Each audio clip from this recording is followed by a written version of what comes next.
Hi. In this brief video, I'm just going to be explaining how you can work with different genres as an engineer creating communications.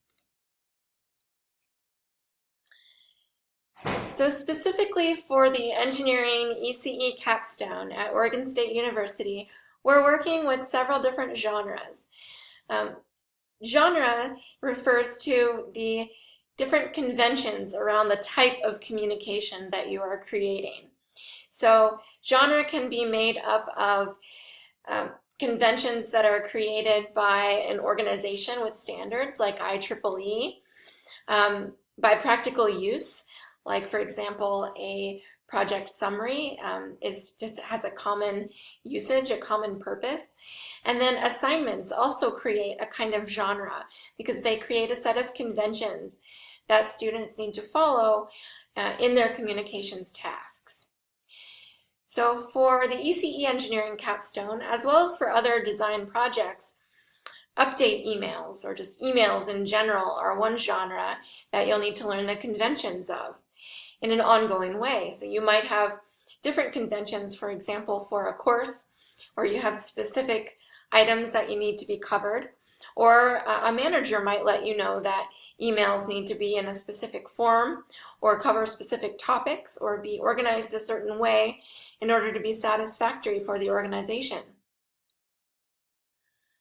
Project summaries often happen at different stages in a project. In ECE capstone, we are going to be using the project summary as an overview of the project, as a sort of prospectus at the beginning of a project.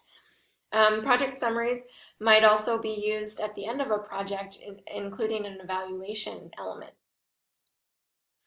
Best practices documents, or otherwise known as practices or practice documents. These determine the standards that are going to be implemented throughout the project and the methods.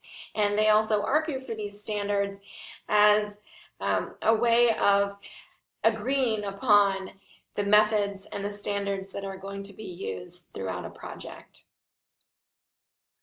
You'll also have video presentations, posters that could be used for a variety of different publicity events. So you could have a conference poster. It would be different than a poster session that you are going to take, for example, to a potential investor, perhaps.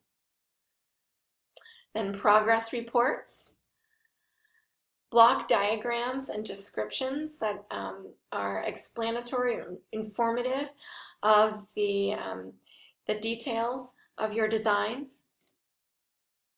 System testing reports to verify the designs.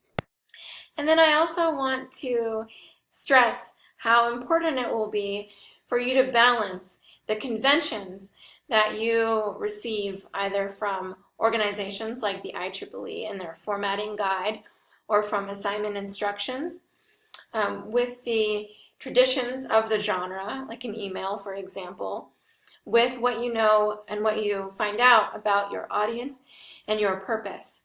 Because there's no formula for how to do this exactly right.